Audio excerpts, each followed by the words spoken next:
വോട്ടർമാരുടെ മനസ്സിൽ കേന്ദ്രമന്ത്രിയാകുമോ സുരേഷ് ഗോപി എന്നുള്ളതാണ്. ഞാൻ ഇതിനുള്ള ഒരു വിശദീകരണം ഇലക്ഷന് മുമ്പ്, പോളിംഗിന് മുമ്പ് തന്നെ കൊടുത്തു തുടങ്ങി. പോളിംഗിൻ്റെ പിറ്റേന്നും പറഞ്ഞു, അത് കഴിഞ്ഞ് എൻ്റെ വീട്ടിൽ വിജയാഹ്ലാദം പങ്കുവെച്ചുകൊണ്ടും ഞാൻ പറഞ്ഞു, പറഞ്ഞു, 2 ലൈവിലും പറഞ്ഞു, പിന്നെ എല്ലാ ബൈറ്റുകളിലും ഞാൻ പറഞ്ഞു. അപ്പോൾ ആ വിശദീകരണം എന്ന് പറയുന്നത് ആത്മാർത്ഥമായിട്ട് ഞാൻ പറയുന്നതാണ്.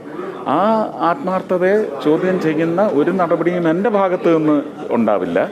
പക്ഷേ എൻ്റെ പാർട്ടിയുടെ ഉത്തരവാദിത്വം, എൻ്റെ പാർട്ടിയുടെ അവരുടെ നിശ്ചയം, അതിനെ ഞാൻ നിഷേധിക്കില്ല.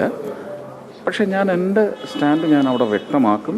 എൻ്റെ 2 നേതാക്കളും അത് തീർച്ചയായിട്ടും ഉൾക്കൊള്ളും എന്ന് പറയുന്ന ആത്മവിശ്വാസത്തിൽ ഞാൻ ഡൽഹിയിലേക്ക് കേന്ദ്ര ക്യാബിനറ്റ് പദവിയാണ് ഇപ്പോൾ അങ്ങേക്ക് പറയുന്നത്, പറഞ്ഞു കേൾക്കുന്നത്. എന്നെ പറഞ്ഞ് പേടിപ്പിക്കാതെ.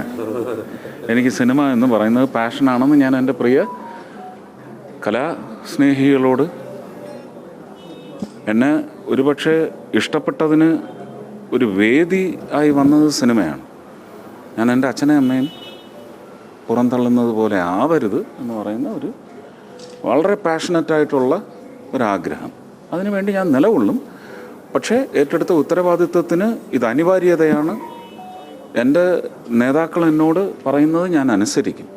പക്ഷെ ഞാൻ എൻ്റെ ഒരു എന്താണ് എൻ്റെ ഇംഗിതം എന്ന് ഞാൻ അവിടെ അടിയുറച്ചു നിന്ന് അവരുടെ മുമ്പിൽ അവതരിപ്പിക്കും. ഉറപ്പായിട്ടും. ആദ്യത്തത്, ഞാൻ എൻ്റെ ഒരു സ്ഥാനാർത്ഥി മുന്നോട്ട് കൊണ്ടുവന്ന ഒരു നീക്കമുണ്ട്, പരക്കെ ഇവിടെ വിമർശിക്കപ്പെടുന്ന ഒരു നീക്കം.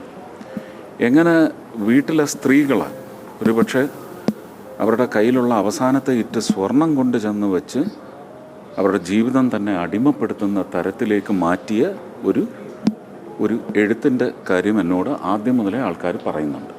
അത് പക്ഷേ എൻ്റെ വിമർശനത്തിൽ പോലും, അല്ലെങ്കിൽ രാഷ്ട്രീയ വേദികളിൽ, എൻ്റെ തെരഞ്ഞെടുപ്പ് പ്രചരണ വേദികളിൽ ഞാൻ അതിനെക്കുറിച്ച് പറഞ്ഞിട്ടേ ഇല്ല.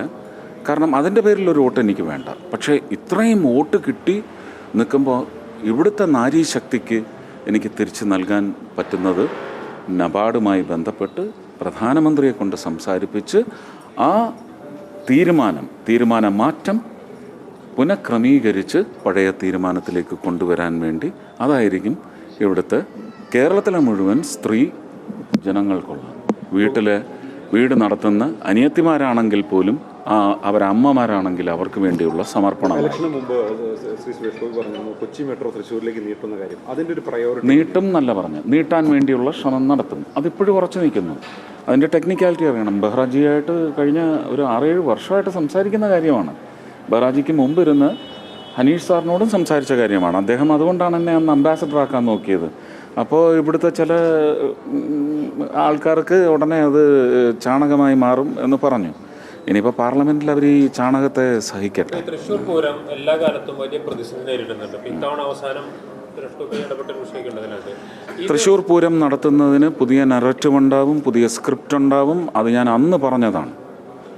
എനിക്ക് ഈ കമ്മീഷണറെയും കളക്ടറെയും നിങ്ങൾ ഒരു കാരണവശാലും മാറ്റാൻ അനുവദിക്കരുത്.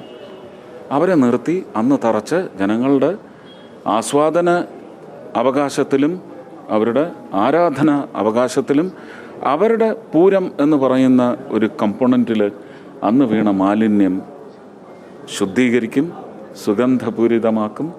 അത് നടത്തുന്നതിനുള്ള പുതിയ സ്ക്രിപ്റ്റ് തന്നെ ഉണ്ടാക്കും. അത് ഇന്നലെ ഞാൻ കളക്ടറോട് പറഞ്ഞു കഴിഞ്ഞു. ഇതൊക്കെ ഞാൻ പുറത്തു നിന്നൊരു MP ആയിട്ട് ചെയ്യുമ്പം പല വകുപ്പുകളിലുള്ള കാര്യങ്ങൾ എനിക്ക് ചെയ്യാൻ പറ്റും. നിങ്ങൾ എന്നെ ഒരു മുറിയിൽ കൊണ്ട് ഒതുക്കി ഇരുത്തരുത് എന്ന് മാത്രമാണ് എനിക്ക് പറയാനുള്ളത്. സൗത്തിൽ നിന്ന്, അതായത് കേരളത്തിൽ നിന്നും തമിഴ്നാട്ടിൽ നിന്നുള്ള ഏക BJP MP ആണ്. തമിഴ്നാട് നിങ്ങൾ എന്തോ ഒരു ദൈവീകതയുടെ പുറത്ത് മാത്രം എൻ്റെ ചിന്തയിലും നാവിലും വന്ന വചനങ്ങളായിരിക്കാം അത്.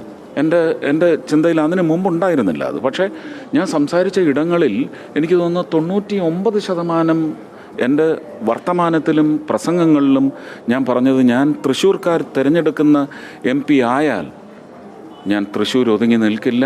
കേരളത്തിന് വേണ്ടിയും കേരളത്തിൻ്റെ പെരിഫറിയിലുള്ള തമിഴ്നാടിനും കർണാടകത്തിൻ്റെ അതിന് ആവശ്യമില്ല. കാരണം അവിടെ എന്നേക്കാൾ മികച്ച ആൺകുട്ടികൾ അവിടെ ഉണ്ട്, അവർ നോക്കിക്കോളും. അപ്പോൾ തമിഴ്നാടിൻ്റെ കാര്യം കൂടി നോക്കുന്ന ഒരു MP ആയിരിക്കും ആ ഖ്യാതി തൃശ്ശൂർ തിരഞ്ഞെടുത്ത എന്നെ തിരഞ്ഞെടുക്കുന്ന എല്ലാ സുമനസ്സുകൾക്കും സുഹൃദയങ്ങൾക്കുമുള്ളതാണെന്ന് ഞാൻ അന്നേ പറയുന്നുണ്ട്. അത് ഞാൻ ആവർത്തിക്കുന്നു.